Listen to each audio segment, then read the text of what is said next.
Merci de rester fidèle au programme de Midi 1 TV Afrique et c'est un réel plaisir de vous retrouver dans le débrief. Dans la première partie aujourd'hui, nous parlerons du Bénin où les prétendants à la magistrature suprême doivent obtenir le parrainage de 16 élus pour être candidats. Or, les maires et députés du pays sont majoritairement issus du camp présidentiel. Une tâche qui s'annonce difficile pour l'opposition qui dénonce une tentative de verrouillage du scrutin par le président Talon. Et dans la seconde partie du débrief aujourd'hui, nous parlerons également de la Centrafrique où l'opposition continue de contester les résultats de la présidentielle, déclarant vainqueur le président sortant Faustin Archange Touadéra. Vous le savez, ce pays est en proie à de nouvelles vagues de violence.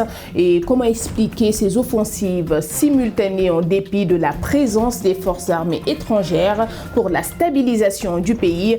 Élément de réponse dans le développement avec nos invités. Aujourd'hui, il s'agit de Cheikh Sadibou Ndiaye, spécialiste en relations internationales. C'est un plaisir de vous recevoir. Oui, c'est un plaisir pour moi aussi de participer à votre émission. Je vous remercie. Voilà, avec lui, nous sommes avec Frédéric Soundé, journaliste, analyste politique. Bonjour à vous, bonjour à tous. C'est un plaisir pour nous d'être dans votre studio. Alors, je vais par ailleurs vous adresser la première question. Je vous parlais tantôt du Bénin. Le président Patrice Talon est candidat à sa propre succession. Il a officialisé le 15 janvier dernier son intention de briguer un second mandat à la présidentielle du 11 avril prochain. Tout d'abord, quel bilan tirez-vous de son mandat actuel? Alors, c'est un bilan démitent. D'abord, il faut comprendre que là où le président Patrice Talon aura plus de problèmes, c'est sur le plan social. D'accord, sur le plan social, il y a eu pas mal de mouvements d'humeur durant ces derniers mois. Le panier de la ménagère est effectivement touché. Ensuite, il y a les réformes économiques. Quoi qu'on dise quand même, il y a eu de très jolies réalisations durant son parcours au Bénin. Mais ce qu'il faut faire d'abord, c'est déjà de comprendre comment il est venu et dans quel contexte il a pris le pouvoir. Patrice Talon, il est venu en 2016 parce que les Béninois avaient soif du changement. Alors, on l'a présenté comme le Messie et on l'a accepté ainsi. Ensuite, il y a eu des gens qui ont véhiculé des messages, comme également il avait une manne financière vraiment colossale et qu'il pouvait gérer le Bénin, qu'il pouvait injecter son argent dans l'économie béninoise. Alors, certains, je ne dirais pas forcément cupides, ont vu en ce monsieur un sauveur de la nation. On a voté pour Patrice Talon. Il est devenu président du Bénin et on a vu ce qu'il a fait durant les 5 ans. Il a suscité en tout cas beaucoup d'espoir à son arrivée. Bien évidemment, il a suscité beaucoup d'espoir en son arrivée, mais actuellement, quel est le bilan? Je ne pense pas que tout le monde soit d'avis. Vous êtes d'avis avec Je suis d'avis avec mon frère Frédéric, car il faut savoir aussi la trajectoire politique qu'a pris ce pays depuis les indépendances. En 60, Hubert Maga arrive au pouvoir par les indépendances. Hubert Maga est chassé par un coup d'État en 72 par Mathieu Kérékou. Mathieu Kérékou qui installe un régime léniniste, marxiste et transforme l'économie. Mathieu Kérékou installe un nationalisme béninois. Maintenant, arrivé aux années 80, on voit que ce pays est proie à une crise économique. Ce pays commence à flancher un peu. En faveur aussi des conférences nationales, des changements vont avoir lieu. Et avec ces changements, on va assister à l'avènement de Premier ministre, à la nomination de Premier ministre. Des changements constitutionnels aussi vont arriver. Mais maintenant, à l'élection présidentielle, Mathieu Kérékou va reconnaître sa défaite et sera le premier chef d'État africain à reconnaître, ouest africain à reconnaître sa défaite. Ouvertement. Ouvertement, il a reconnu sa défaite. Donc, ce pays va entrer dans une transition démocratique où on va voir la floraison de partis politiques. Le Bénin même comptait plus de presque 200 partis politiques. Maintenant, c'est en faveur de cela que Yahi Boni est arrivé au pouvoir.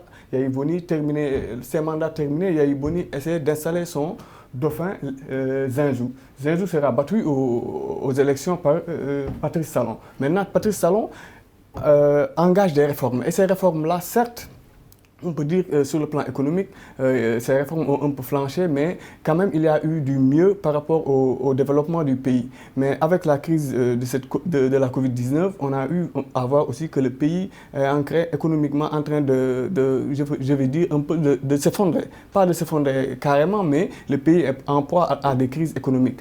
Maintenant, avec ces changements démocratiques, ces changements qu'il y a eu lieu avec le système de parrainage, même des citoyens ont déposé au niveau de la Cour constitutionnelle pour invalider ce système de parrainage. Ce que la Cour constitutionnelle a déclaré, la Cour constitutionnelle s'est déclarée incompétente et demande l'avis du peuple, c'est-à-dire par voie référendaire. Donc on peut dire que le Bénin est en train de faire des zigzags dans sa trajectoire politique. Certes, Patrice Talon n'est pas arrivé au pouvoir par un système de parrainage, mais il veut peut-être changer, il veut réformer, et qu'on le veuille ou non, qu'on le dise, 200 partis politiques, c'est le cas du Sénégal. On a vu notre système de parrainage, c'est le cas au Bénin. À un moment donné, il faudra qu'on change un peu nos systèmes. Il faudra qu'on trouve un consensus. Il faudra que les États africains, les peuples, puissent se ressembler autour de l'essentiel. Car c'est le développement de l'Afrique, c'est le développement du Bénin. Ces réformes, par ailleurs, nous allons y revenir dans le développement, bien sûr, de cette émission-là. Mais bien avant, lors de l'annonce de sa candidature, il a soutenu se présenter pour défendre 3 choses. La démocratie, les libertés et la bonne gouvernance. Partagez-vous cet avis? La bonne gouvernance, oui, peut-être. Alors, mais laissez-moi vous faire rapidement. Il y a eu quand même un chronogramme. Il y a toute une série d'événements. Alors, Patrice Talon vient comme ça. Il vient, c'est un investisseur, c'est un businessman, d'accord. Il ne connaît pas trop les arcanes politiques du Bénin, d'accord. Ensuite, il s'est entouré d'universitaires, des gens qui sont restés dans la politique pendant longtemps au Bénin, qui l'ont conseillé, d'accord. Et la première des choses qu'il a eu à faire, c'est commencer, après avoir réussi à être président, après avoir accédé au trône, il a décidé de mettre en marche des réformes. D'accord. L'objectif premier, c'était d'assainir le milieu. Avec les partis politiques. D'accord. Il y a eu la loi on a voté une loi où les partis politiques doivent avoir un quitus, d'accord, pour qu'on sache qui est dans l'opposition et qui ne l'est pas. Donc, à partir de cet instant, on a commencé par faire une sélection d'opposants. J'en venais d'ailleurs pour preuve l'ancien businessman. Bon, il est toujours businessman, mais je voudrais parler de Sébastien Adjavon qui a fui le pays. Finalement, il n'est plus au Bénin, d'accord. Et ensuite, son parti n'existe même plus légalement parce qu'il n'a pas réussi à avoir le quitus, d'accord. Donc après ça, il y a eu également des lois qui ont été votées à l'Assemblée nationale. On a voulu entre-temps également changer la Constitution, même si cela n'a pas reçu l'approbation de tout le monde. Ensuite, on en est là aujourd'hui. D'abord, il y a eu les élections législatives de 2019 où le Bénin a connu une crise, une violence inouïe, et ce qu'on n'avait pas assisté au Bénin depuis près déjà de 15 ans. Alors, en faisant comme ça, il y a eu ensuite le système des parrainages, d'accord. C'est là où tout vient comme si on venait enfoncer. Chamboulé dans le système politique du pays. Tout est chamboulé finalement. C'était comme si on venait enfoncer le clou, d'accord. Il y a eu le système des parrainages. Ensuite, le système de parrainage, c'est pas fait pour rationaliser un peu la classe politique béninoise. Je suis parfaitement d'accord. Pour faire le tri plutôt. Pour faire le tri aussi. Je suis parfaitement d'accord, mais quand vous voyez... Parce que qu'on le veuille ou non, 200 partis politiques dans un pays. C'est quand même un nombre pléthorique. Hein. Je suis parfaitement d'accord. Très bien. Il a dit qu'avec les nouvelles réformes, pour être candidat au poste de président, il faut avoir au moins 10% du suffrage des députés ou bien des ministres. Les signatures des députés et des maires. Oui, exactement. Mais comme vous le savez, dans 200 partis politiques, qu'on le veuille ou non. Mais les 16 députés et les maires dont on parle sont issus de quel bloc? Sont tous issus du bloc de la mouvance présidentielle. Exactement. Tout en sachant qu'il n'existe que 6 maires de l'opposition dans le pays. Alors, est-ce que ça serait possible? Est-ce qu'on veut quelque chose et son contraire quand on parle de liberté? Est-ce que c'est ça la liberté? Moi, je ne dis pas que c'est ça la liberté, mais je laisse les gens juger si c'est ça la liberté. Maintenant, il y a un autre, c'est que le président Patrice Talon, il y a un autre fait, le président Patrice Talon, n'ayant pas goûté à la politique, à la chose publique, est venu comme ça, dit publiquement que je ferai juste un mandat, 5 ans, et je vais partir. Mais je pense que c'est ce qui est en train de le poursuivre. Je dirais un peu qu'il s'est décrédibilisé. D'accord? Parce que quand vous donnez votre parole, il faut la respecter. Quelque chose que vous n'avez jamais fait, il faut prendre des garde-fous avant de vous prononcer. Aujourd'hui, maintenant, on s'est rendu compte qu'il s'intéresse beaucoup plus à la chose publique. C'est un piège par ailleurs dans lequel est tombé beaucoup de chefs d'État africains. Je ne vous coupe pas, mais j'aimerais bien que vous reveniez un peu, s'il vous plaît, sur sa manière d'officialiser sa candidature. Déjà, le président a effectué dans les différentes régions du pays ce qu'il appelle une tournée de reddition des comptes. Tout à l'heure, vous en parlez avec cette gouvernance, j'emploierai les termes du président Macky Sall, sobre et vertueuse, dont parle le président Talon. Ce que l'opposition a qualifié de campagne électorale avant l'heure. Que vous inspirent toutes ces tournées déjà économiques? D'abord, toutes ces tournées m'inspirent tout simplement qu'il y a un lendemain que Patrice Talon n'a pas encore révélé au peuple béninois. Quelque chose se trace actuellement au Bénin. Et peut-être, comme Frédéric l'a dit, Talon avait dit qu'il allait faire qu'un seul mandat. Talon, actuellement, il est à son deuxième mandat. Cette chose dont vous parlez, de quoi s'agit-elle?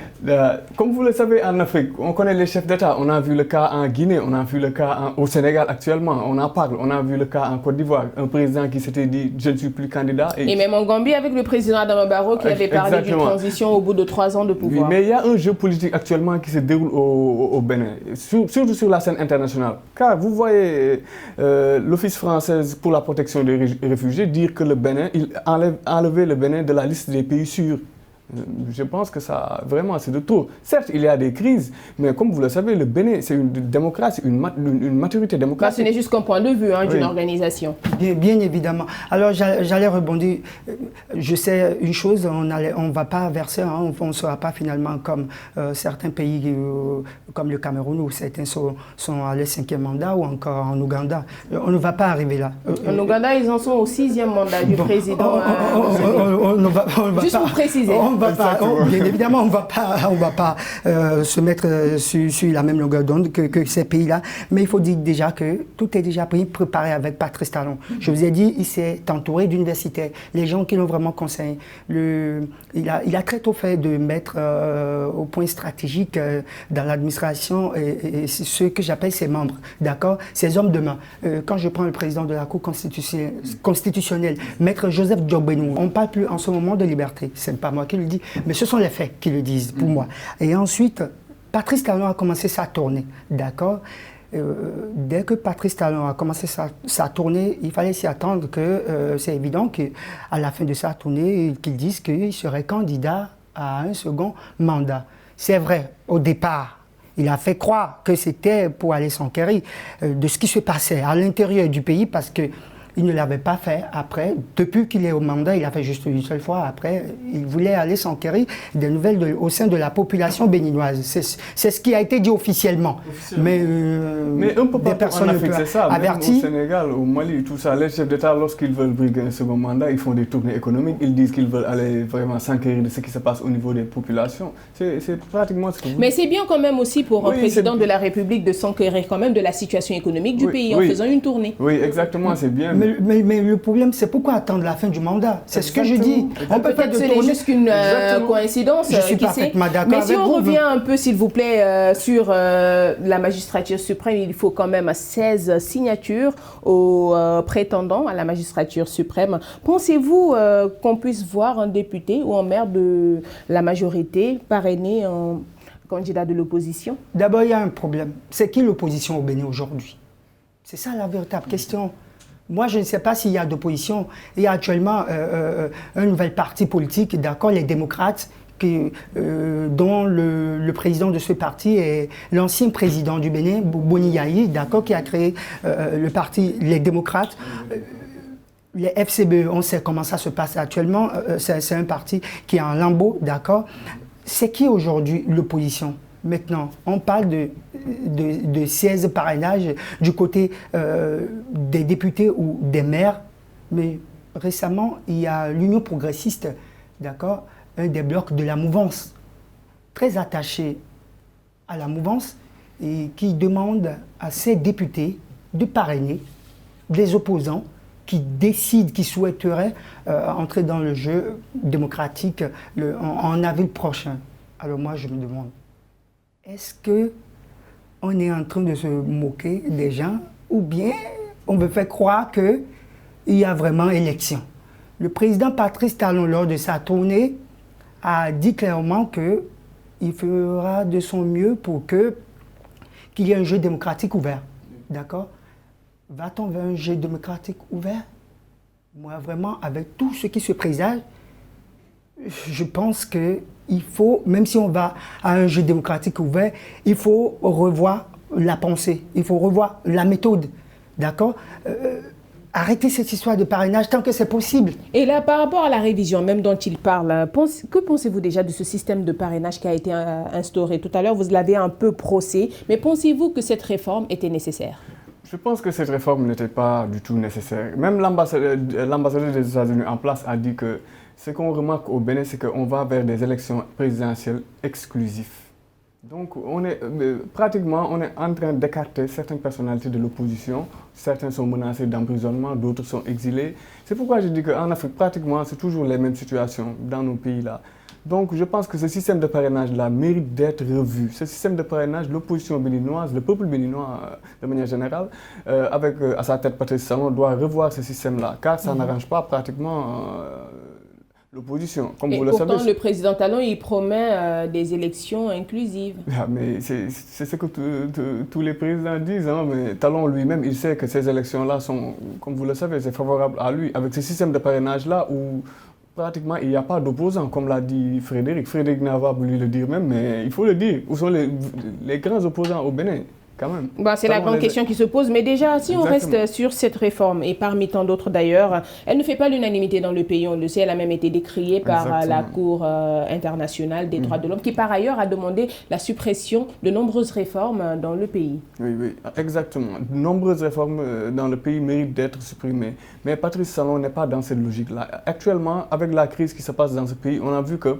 Patrice Talon, avec sa tournée, est en train, au contraire, de montrer aux gens qu'il a la confiance du peuple. Il est en train de démarcher, il est en train de poursuivre sa feuille de route. C'est pourquoi je dis que vraiment, l'opposition béninoise aussi doit se mobiliser. Une opposition se mobilise, une opposition doit se battre. Je ne dis pas se battre pour faire une révolution, pour tuer ou quelque chose d'autre, mais au moins pour montrer qu'elle n'est pas d'accord avec ce qui se passe, avec ce que le président Talon est en train d'instaurer au Bénin. Mais aura-t-elle les moyens de le faire? Cette élection n'est-elle pas gagnée d'avance? Mais bien évidemment, c'est une élection gagnée d'avance. Je pense que c'est une élection gagnée. En tout cas, c'est ce que pense l'opinion béninoise, pour préciser. Je pense que, oui, bien évidemment, c'est ce que pense l'opinion béninoise et c'est ce que disent des médias internationaux et certains médias africains. Alors, je pense que cette élection aussi, comme eux d'ailleurs, est déjà peut-être gagné d'avance parce que je ne vois pas trop qui sera le challenger de Patrice Talon. Alors, le Patrice Talon veut choisir son challenger. Je peux le dire comme ça. On parle de parrainage. Mais qui on doit parrainer? Mais si on doit parrainer quelqu'un, il faut un mot d'ordre. D'accord? Il faut un mot d'ordre de celui qui gère, de celui qui détient les clés de la politique béninoise. Et qui détient les clés de la politique béninoise? Et surtout noter que lors des législatives précédentes, aucun parti de l'opposition n'a été autorisé à y participer. Et déjà avec ce système, est-ce qu'on ne tend pas vers un scrutin déjà verrouillé? Le scrutin est déjà verrouillé depuis les législatives. L'opposition a compris qu'elle a perdu du terrain depuis les législatives. Exactement. Elle aurait pu aller aux élections. Mais n'est-elle pas aussi responsable de cette situation? L'opposition. Vu les nombreuses divisions au sein même de l'opposition. Parce que tout à l'heure, vous avez pris en exemple cette nouvelle formation du Front démocratique sous l'égide de l'ancien président Boni Yayi. Déjà, il y a une scission entre ces deux fins. Bien sûr. Alors, il faut dire que c'était quand même prévisible. Hein? C'était quand même prévisible. Patrice Talon a travaillé, il s'est fait conseiller. D'accord? Il sait exactement comment casser l'opposition. Et c'est ce que Patrice Talon a fait. Il y a eu beaucoup de déboires judiciaires avec Sébastien Adjavon, d'accord, qui a aussi de l'influence.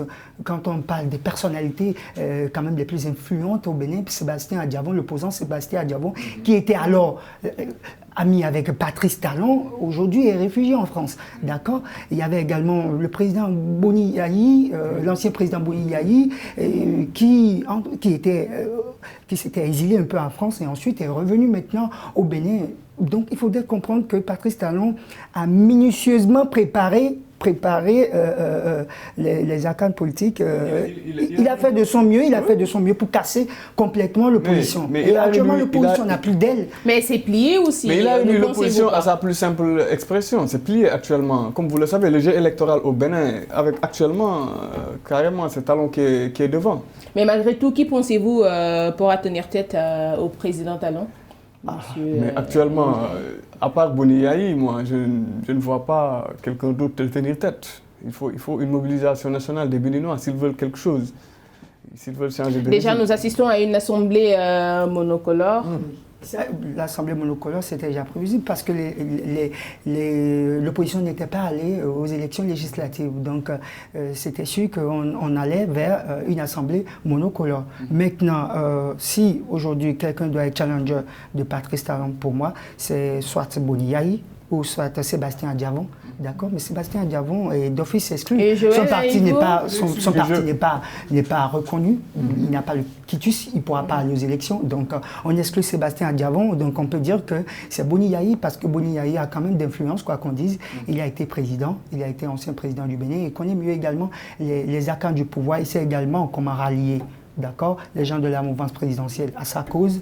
Et on peut dire quand même qu'il pourrait avoir une chance de ce côté-là. Pensez-vous oui. qu'il puisse refaire quelque chose qu'il n'a pas pu faire lors de son magistère? Nous sommes en Afrique, d'accord. La marque de fabrique de l'opposition, c'est toujours l'opposition est toujours en débandade.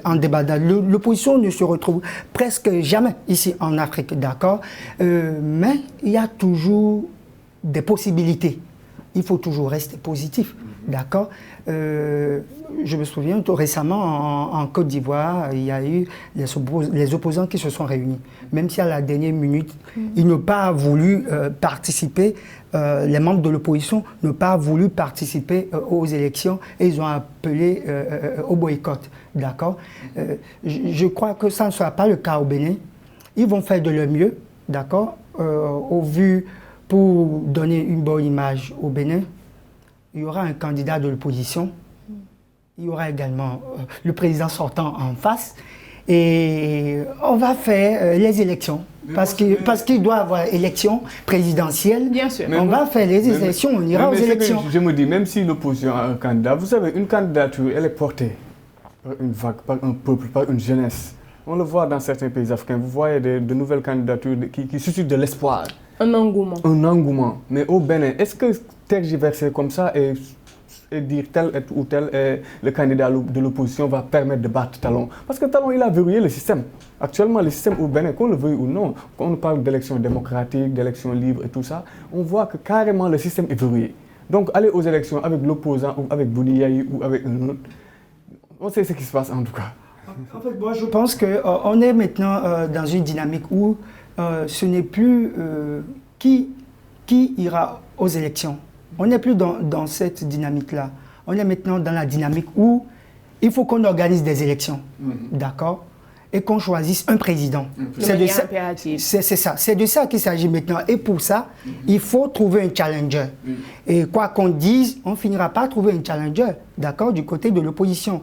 Vous allez entendre, déjà en début de semaine, il y a le président, l'ancien président, Nicéphore Soglo, qui s'est carrément mis en retrait depuis un certain temps, d'accord, dont le fils est même déjà aussi en exil en France.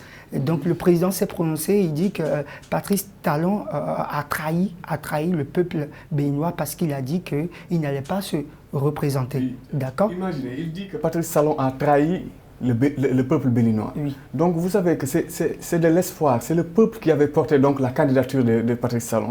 Donc est-ce que ce candidat-là qu'on veut tergiverser au niveau de l'opposition pour mettre un candidat devant Talon, coûte que coûte, il faut qu'il y ait un candidat. Est-ce que ce candidat-là va être...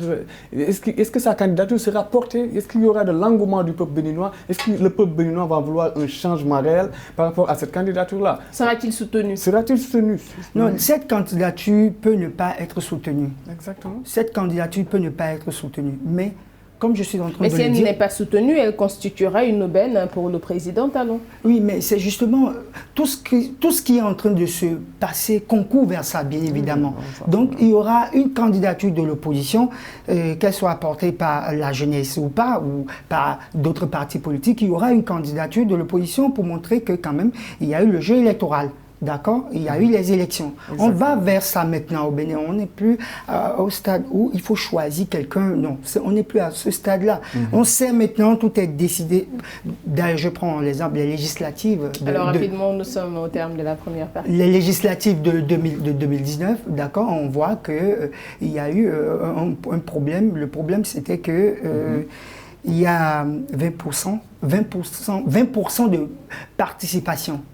Mais attendons la présidentielle, peut-être qu'il y aura moins que ça ou encore plus que ça. Comme on le dit, wait and see. On se retrouve dans la seconde partie tout de suite.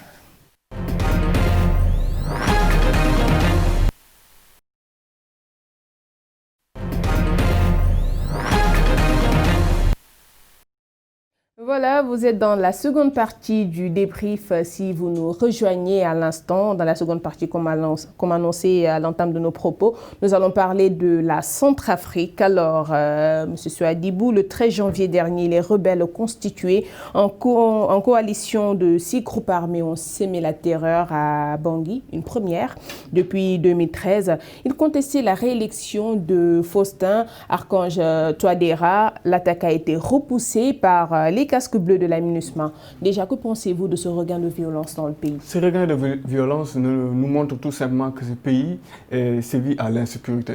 Car comme vous le savez, le 13 janvier passé, une coalition de groupes rebelles a attaqué Bangui. Mais cette coalition de groupes rebelles a été vite repoussée par les forces de la MINUSCA, c'est-à-dire la mission de l'ONU en Centrafrique, et aussi l'armée régulière centrafricaine. Donc cela nous montre la fragilité qu'il y a en Centrafrique. Lors des élections présidentielles passées, 1 sur 2 des habitants n'ont pas pu voter, hors Bangui. Donc, pour vous montrer que tout simplement que ce pays actuellement est regain à la violence. Cela montre aussi tout simplement que la présidence de Touadéra est contestée par les rebelles qui contrôlent la plupart de certaines provinces du pays. Donc, en Centrafrique, nous allons vers vraiment une déstabilisation qui ne dit pas son nom. C'est pourquoi la communauté internationale doit agir vite. Certes, il y avait la présence de Sangaris qui a fait place à la MINUSCA. Il y a actuellement la Russie qui a envoyé des conseillers militaires, oui. Et le Rwanda aussi qui a envoyé une partie de son armée pour combattre ces rebelles-là. Mais cela montre la sensibilité qu'il y a en Centrafrique. Car ce pays est au cœur du continent africain. Ce pays est entouré pratiquement du Soudan, Cameroun, les deux Congo et d'autres pays. Donc pour vous dire tout simplement que la communauté internationale, l'Union africaine, tous ces organismes-là doivent agir vite pour vraiment résoudre le problème qui se passe en Centrafrique. Le problème n'est pas simple en Centrafrique, Frédéric. Si nous revenons un peu sur l'historique de tous ces conflits dans le pays depuis son indépendance. Alors, je vais vous dire tout de suite que la Centrafrique est tombée dans une spirale de violence depuis plusieurs années. D'accord? Ce pays est souvent marqué par des coups d'État depuis 1960. D'accord? On revient en preuve, la dernière, plutôt le dernier coup d'État, c'était en 2013 avec le groupe rebelle Seleka, d'accord, et qui a fait partie François Bozizé, qui lui-même avait fait un coup d'État en 2002, il faut le rappeler, et qui est venu au pouvoir. Donc quelques années plus tard, lui-même il est renversé par le groupe rebelle Seleka. Maintenant, après ça, il y a eu la création des anti-Balaka. Il faut dire que le groupe rebelle, d'abord Seleka, il y a une forte majorité musulmane, d'accord, qui compose ce groupe-là. Ensuite, il y a eu les anti-Balaka, d'accord. Là, on parle maintenant des chrétiens. Donc, il y a 2 groupes qui s'affrontent sur le terrain. En plus de ces 2 groupes rebelles, on a d'une part la France, qui est toujours là, qui joue au médiateur, à travers l'opération Sangari. Ensuite, nous avons la MINUSCA. Et tout récemment, en 2017, nous avons eu la présence russe. Qu'est-ce que les Russes cherchent en Centrafrique? On ne sait vraiment pas. Mais il faut dire que ce pays est habitué à la violence depuis fort longtemps. Parce qu'il faut aussi dire que c'est un pays qui regorge beaucoup de ressources minières. Et on l'a vu. Sachant qu'il y a beaucoup d'opérations militaires dans le pays, notamment pour sa stabilité, mais ce pays-là peine à retrouver la paix. Oui, ce pays peine à retrouver la paix, surtout avec les élections présidentielles, car à un moment donné, on a pu penser que ce pays était entré dans une phase de stabilisation. Mais l'élection de Touadéra a montré que vraiment, les groupes rebelles sont en train de semer la terreur un peu partout dans le pays. Mais surtout avec François Bozizé, car les autorités centrafricaines affirment que c'est Bozizé qui est en train de mobiliser les rebelles, car tout simplement, il a été exclu des élections présidentielles. Pourquoi il a été exclu par la Cour constitutionnelle des élections présidentielles? La Cour constitutionnelle nous dit que Bozizé est soupçonné d'être en connivence avec les rebelles sur certains crimes de guerre ou crimes contre l'humanité qui ont été commis un peu partout dans le pays. Donc c'est pourquoi il a été exclu. Mais depuis ça, on a remarqué qu'il y a des pourparlers peut-être entre Bozizé et les rebelles. Pour que Bozizé nous montre qu'il veut que ce pays soit stable, pour que ce pays doit retrouver la sérénité, Bozizé doit aussi, lui, prendre ses responsabilités et engager des pourparlers avec ces rebelles et les dire que maintenant, nous voulons construire un pays. Car depuis, je ne dirais pas l'indépendance, mais regardez de Bokassa jusqu'à nos jours, la Centrafrique, que se passe-t-il là-bas? Des changements de régime. On a vu Catherine Samba Panza et tout ça. Malgré cela, ce pays, Michel Djotodia, mais ce pays-là ne retrouve pas la sérénité jusqu'à présent. Donc je pense qu'il faut un regroupement, une entente des Centrafricains pour essayer de remettre le pays sur les rails du développement. La communauté internationale, comme l'a dit mon frère, actuellement on voit la présence russe. On a vu même les Russes offrir plusieurs blindés, plusieurs matériels militaires aux autorités centrafricaines. Les Russes aussi participent à la formation des militaires centrafricains. Mais ce qu'il faut dire aussi, il y a la présence française. Car lorsqu'il y a affrontement entre la Seleka et les anti-Balaka, on a vu que c'est la France qui est venue intervenir avec Sangaris pour après laisser place en 2016 à la MINUSCA. La MINUSCA, même lors des affrontements, a perdu un des casques bleus. Donc pour dire tout simplement que la Centrafrique mérite beaucoup de considération de la communauté internationale et de l'Union africaine. Et si nous en revenons, vous souhaitez ajouter quelque chose? Non, je voudrais juste ajouter qu'actuellement en Centrafrique, on ne sait pas vraiment la motivation des uns et des autres. Est-ce qu'ils veulent réellement la paix? On ne sait pas vraiment. Parce qu'il y a d'une part les groupes rebelles qui sèment la terreur. Il faut quand même dire que le président Faustin Archange Touadéra n'a jamais réussi à contrôler, à sécuriser tout le pays. Exactement. Depuis quelques années, il a juste réussi à sécuriser Bangui. D'accord? Mais les régions sont restées en proie à des violences et dans les mains des rebelles. Aujourd'hui, maintenant, avec cette élection contestée par un groupement de rebelles, c'est-à-dire déjà c'est la coalition des patriotes pour le changement, d'accord? Aujourd'hui, est-ce que on tend vers la paix? Je ne pense pas encore, mais il y a toujours d'espoir. Le fait que cette coalition attaque Bangui, c'est une manière de montrer au président nouvellement élu, nouvellement réélu, tant pour moi, c'est une manière de lui montrer que vous ne contrôlez pas tout. Nous sommes là et nous sommes capables de mettre à terre le pays quand nous voulons. Déjà, nous savons que la Cour constitutionnelle n'a quand même pas cédé aux menaces dont vous parlez et a validé le 19 janvier dernier la réélection du président. Déjà, si on pouvait parler un peu de son bilan à la tête de ce pays. Alors, le bilan de M. Touadéra, comme je le dis souvent, ça reste un peu mitigé sur le plan sécuritaire, également sur le plan politique. Il faut dire que sur le plan sécuritaire, il y a eu beaucoup de déplacés. D'accord. Récemment, il y a un bilan d'un rapport du HCR qui dit qu'il y a eu plus de 600 000 déplacés vers d'autres pays frontaliers, d'accord, de la Centrafrique. Sur ce point, déjà sur la question sécuritaire, je pense qu'il y a déjà un point noir qui entache son mandat.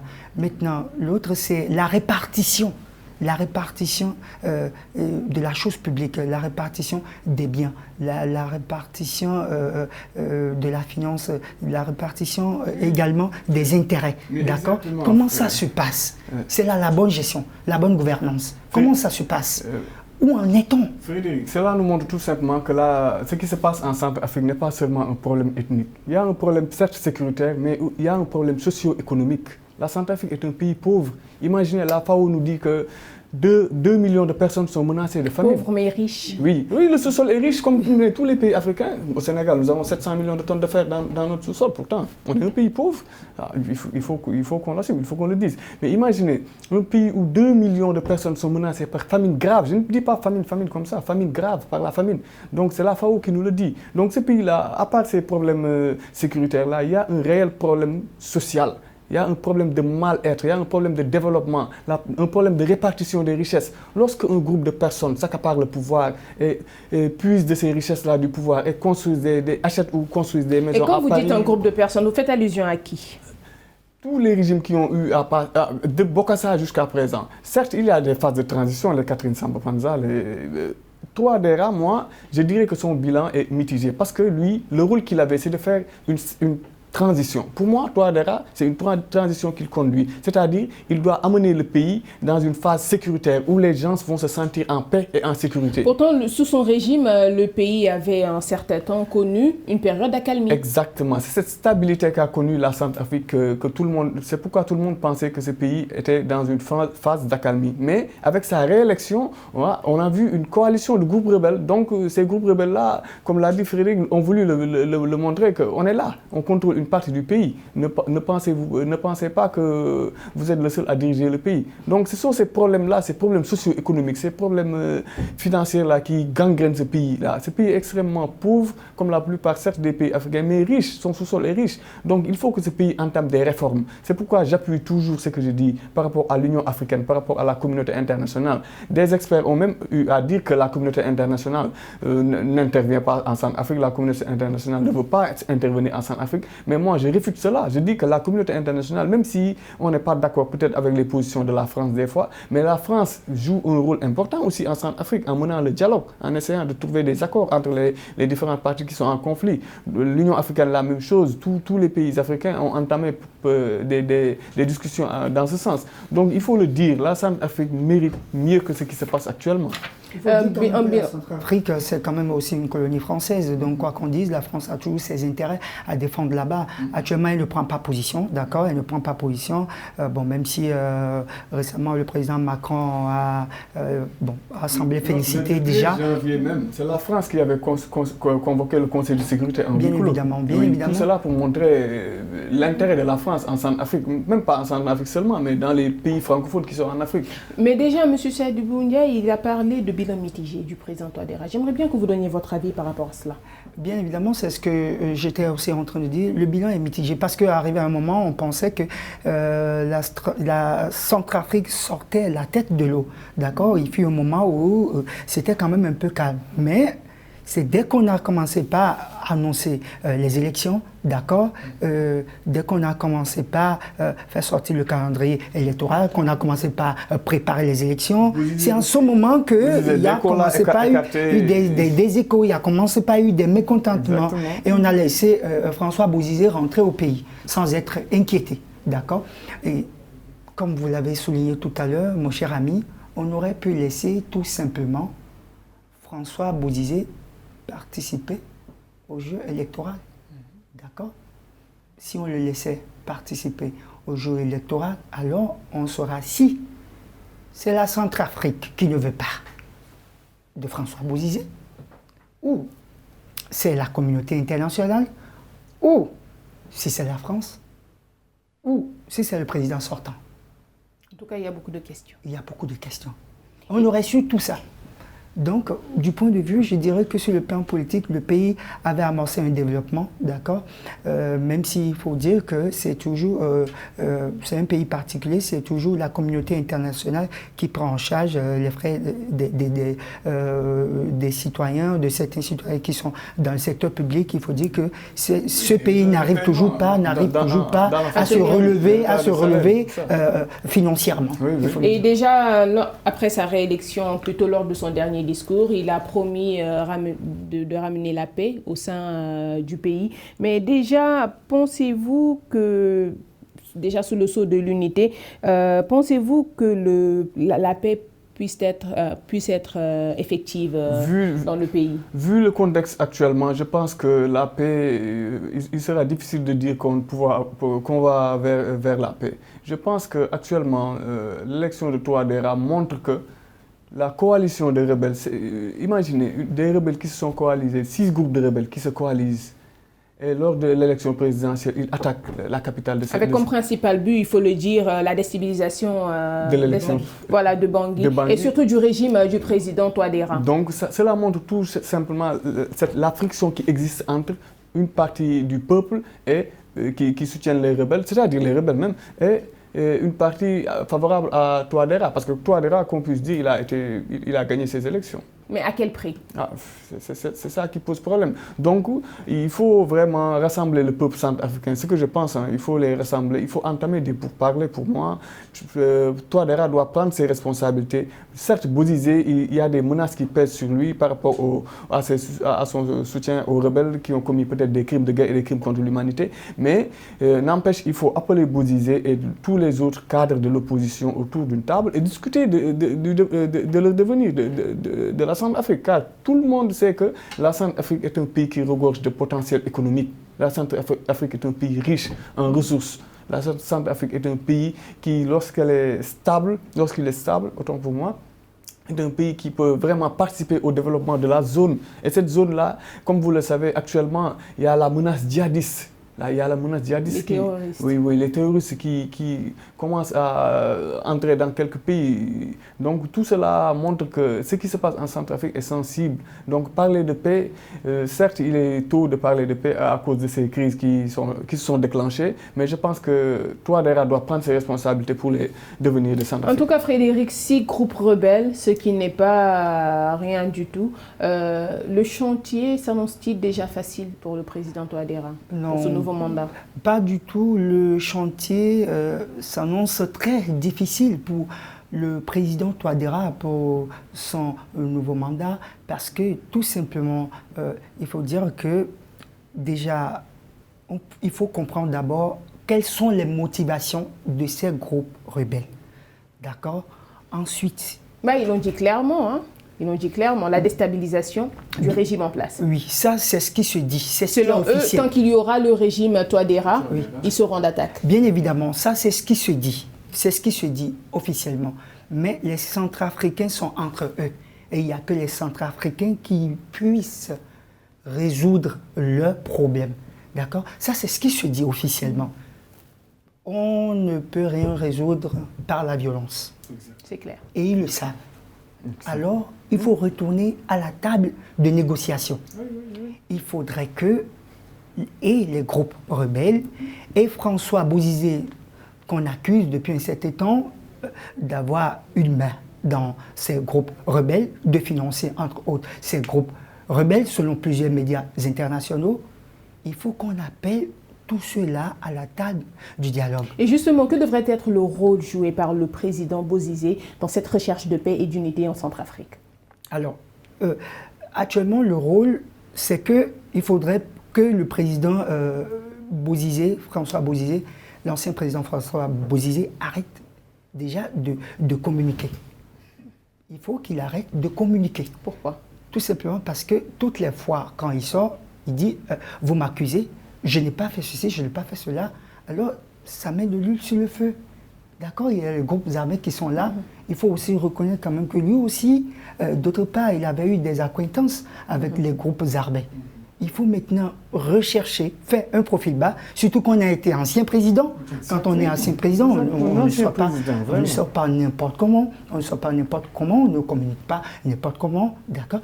Il faut que le président François Bozizé fasse profil bas maintenant. C'est lui le maillon essentiel de la paix en Centrafrique. Lui, il est de retour. On l'a laissé entrer dans le pays. Oui. C'est lui, il est le maillon essentiel même du dialogue pour faire vraiment avancer les choses. Donc je pense qu'il doit engager sa responsabilité.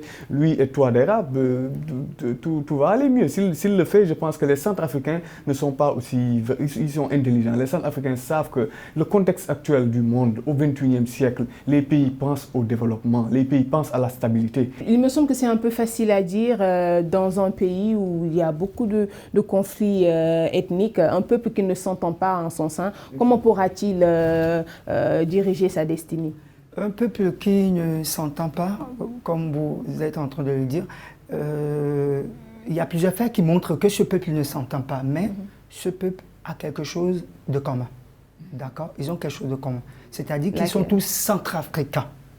Non seulement ils sont centrafricains, mais ils parlent la même langue.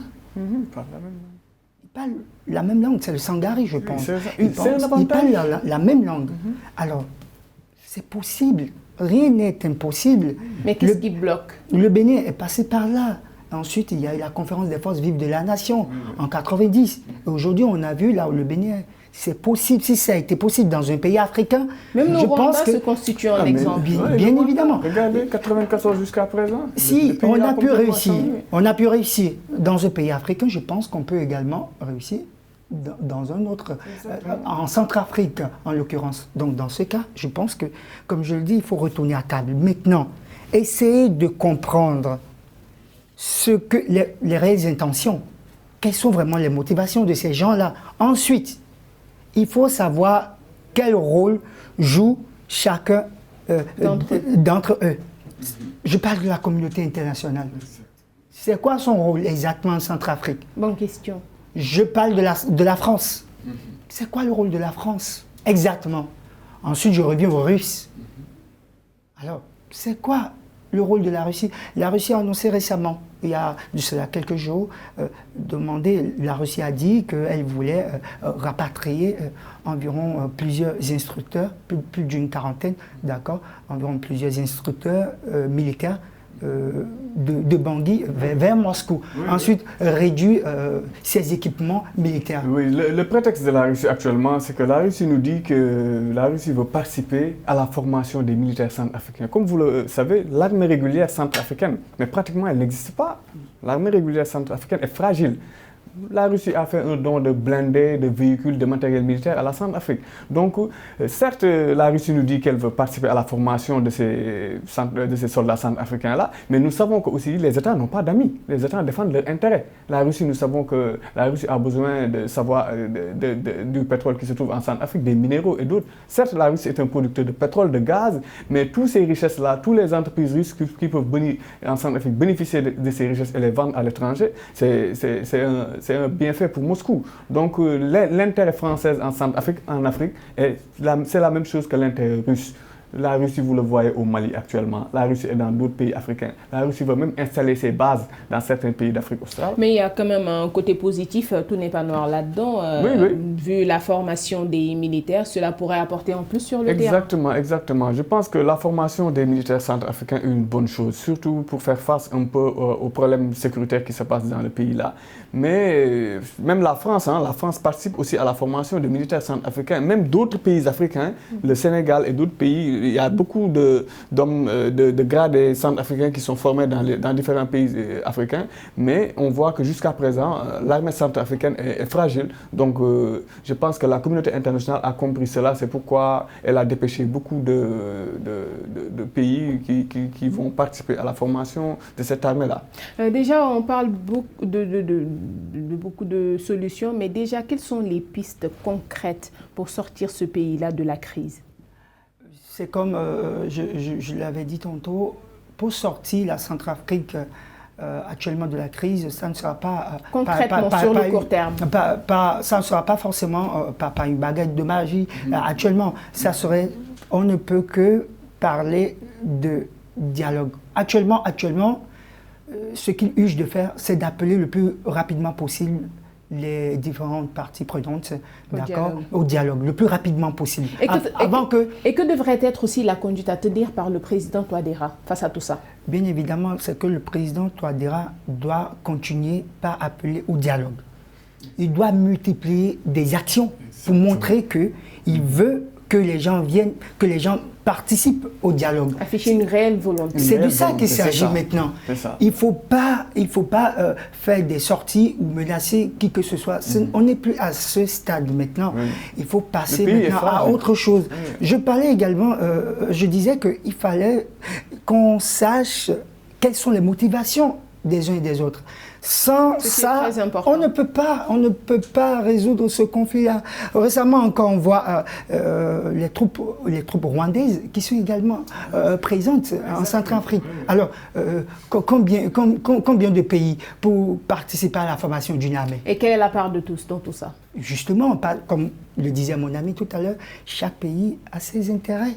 D'accord, ses intérêts, et ce pays, chaque pays doit défendre ses intérêts. Et je ne sais pas réellement ce qui se passe en dessous, où on parle de formation de l'armée régulière. Je ne sais pas vraiment, mais on doit savoir quelles sont les motivations réelles, les intentions réelles de ceux qui viennent à la rescousse, comme on le dit. C'est de ça qu'il s'agit maintenant. Mais de toute façon, l'intérêt suprême reste celui de la stabilité du pays. À quel prix? C'est la question qui se pose. Oui, l'intérêt suprême, comme vous l'avez dit, c'est la stabilité du pays, mais à quel prix? Comme vous le voyez, des milliers de morts depuis les affrontements entre Seleka et Anti-Balaka. Il a fallu l'intervention de Sangaris et de la MINUSCA. Donc tout cela pour montrer que le pays, la Centrafrique traverse une grave crise, une crise sans précédent, une crise que l'Union africaine devait prendre à cœur. Et vraiment, je pense que actuellement, le peuple centrafricain en a marre. Le peuple centrafricain n'a plus besoin de cette crise-là. Car un pays pauvre comme la Centrafrique, un pays pauvre comme nous, le Sénégal, un pays en proie à la famine. Un pays en proie à la famine, vraiment a besoin d'autre chose que de milliers de morts ou de problèmes ethniques ou de problèmes socio-économiques. Ce pays-là, Touadéra, comme l'a dit mon frère, doit vraiment entamer le dialogue, doit tenir des discours vraiment qui rassemblent, mais pas de menacer les gens ou de montrer que je détiens la force légale et légitime, alors que ça ne sert à rien si on n'est pas en paix. Hors Bangui, tout est sous contrôle rebelle. Voilà, tout est miné, des crimes de guerre à gauche, des crimes contre l'humanité à droite, des peuples attaqués, des groupes, des coupeurs de route et tout ça. Donc cela freine le développement du pays. Et comme on le dit, l'heure n'est pas à la force, mais au dialogue. Hélas, nous sommes arrivés au terme de cette émission. En tout cas, ce fut un plaisir de vous avoir reçu. Okay, merci. Monsieur Souadibou et Monsieur Frédéric, c'est un plaisir. Merci aussi à vous. En tout cas, merci d'avoir répondu à notre invitation sur Média TV Afrique. Et un grand merci aussi à la partie rédactionnelle et technique. C'est la fin de ce débrief. Rendez-vous la semaine prochaine, toujours pour un nouveau débrief sur Média TV Afrique.